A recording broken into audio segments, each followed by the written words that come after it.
Bismillahirrahmanirrahim.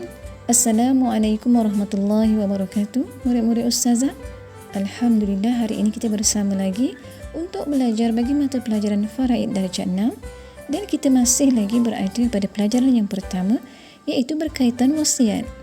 Dan untuk hari ini kita akan fokuskan pada subtopik yang terakhir, iaitu subtopik yang ke-6 dan yang ke-7 berkaitan pelaksanaan wasiat dan hikmah wasiat.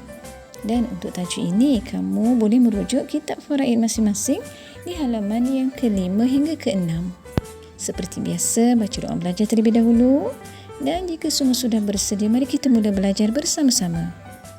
Sebelum kita membincangkan tajuk pelajaran kita hari ini, mari kita mengimbas serba sedikit apa yang telah kita pelajari pada sesi pembelajaran yang lalu, iaitu berkaitan pengertian wasiat. Wasiat pada bahasa ialah berasal daripada perkataan wasi yang bererti memerintahkan, menasihatkan atau menjanjikan.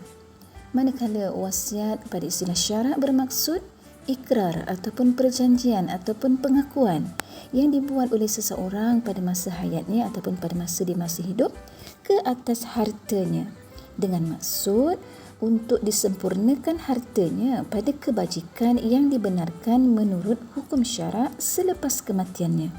Sebagai contoh, seseorang yang masih hidup telah berwasiat untuk mewakafkan atau menyedekahkan sebahagian hartanya untuk kegunaan masjid apabila ia telah meninggal dunia kelak.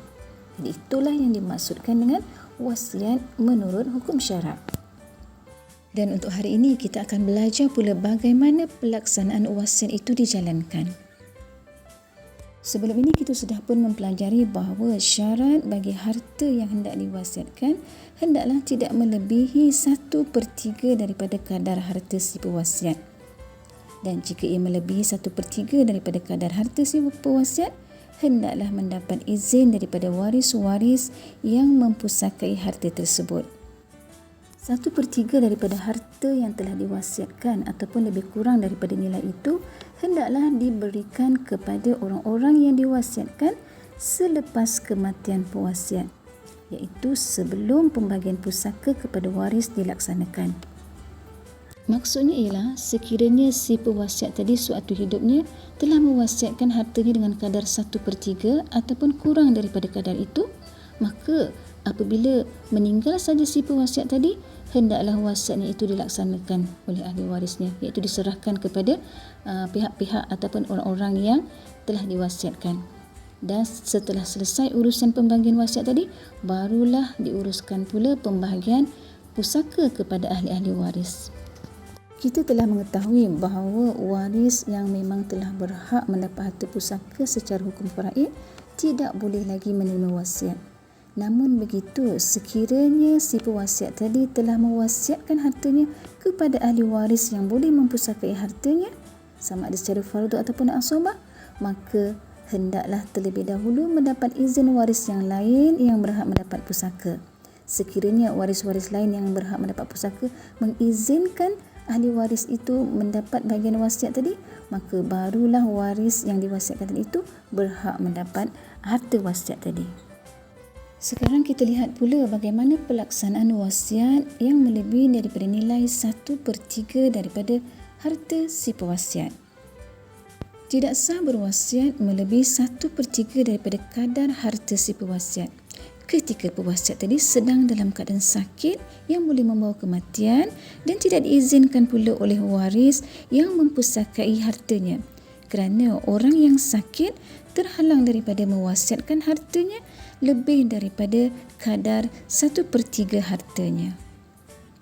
Apabila pewasiat telah sembuh daripada sakit, maka sah wasiat tersebut kerana pewasiat tidak lagi terhalang daripada mewasiatkan hartanya. Apabila waris yang mempusakai tidak mengizinkan wasiat lebih daripada kadar 1/3 harta si pewasiat, maka penerima wasiat tadi hanya berhak mendapat 1/3 daripada harta tersebut. Maksudnya ialah apabila seseorang itu sewaktu hidupnya berwasiat untuk memberikan hartanya dengan kadar lebih daripada 1/3 kepada seseorang ataupun kepada pihak-pihak tertentu, dan sekiranya si pewasiat tadi telah meninggal dunia, maka diuruskan pembagian wasiat tadi Dan sekiranya ahli waris yang boleh mempusakai harta si pewasiat tadi tidak mengizinkan wasiat tadi melebihi daripada kadar 1/3 sebagaimana yang telah diwasiatkan, maka penerima wasiat tadi hanya berhak mendapat dengan kadar 1/3 sahaja. Tidak boleh melebihi kerana ahli waris yang berpusakai tidak mengizinkan, walaupun pewasiat tadi telah mewasiatkan lebih daripada nilai 1/3. Jadi itulah dia murid-murid bagaimana pelaksanaan wasiat dijalankan, iaitu wasiat hanya boleh dibuat dengan kadar 1/3 daripada harta si pewasiat dan hendaklah diberikan kepada penerima wasiat apabila pewasiat meninggal dunia sebelum hartanya diagih-agihkan kepada ahli waris yang mempusakai hartanya. Dan wasiat yang dibuat kepada ahli waris yang boleh mempusakai harta hendaklah mendapat izin ahli waris yang lain. Manakala wasiat yang melebihi kadar 1/3 daripada harta si pewasiat, hendaklah terlebih dahulu mendapat izin daripada ahli waris yang boleh mempusakai. Sekiranya ahli waris yang boleh mempusakai harta tidak mengizinkan agihan wasiat tadi melebihi kadar 1/3, maka si penerima wasiat hanya layak mendapat 1/3 sahaja. Seterusnya, mari kita lihat pula apakah hikmah wasiat di dalam Islam. Antara hikmah wasiat ialah yang pertama, ia merupakan satu daripada kebaikan yang boleh mendekatkan diri kita kepada Allah Subhanahu wa taala. Yang kedua, amalan berwasiat adalah mencontohi sunnah Rasulullah sallallahu alaihi wasallam. Hikmah wasiat yang ketiga ialah amalan wasiat ini dapat menyumbang harta kepada waris yang tidak layak mendapat pusaka. Ini ada konsep tolong-menolong sesama ahli keluarga. Yang keempat, ia dapat mengingatkan waris dengan peranan dan tanggungjawab kepada agama. Dan hikmah wasiat yang kelima, ia dapat mengelakkan berlakunya perbalahan di antara ahli waris. Baiklah murid-murid, dengan itu maka selesailah sesi pembelajaran kita hari ini, iaitu berkaitan pelaksanaan wasiat dan juga hikmah wasiat. Ustazah Zul doakan semua murid-murid Ustazah boleh memahami dengan baik. InsyaAllah kita akan sambung lagi pada sesi pembelajaran akan datang. Sampai jumpa lagi. Ma'assalamah wa ila liqa'. Assalamualaikum warahmatullahi wabarakatuh.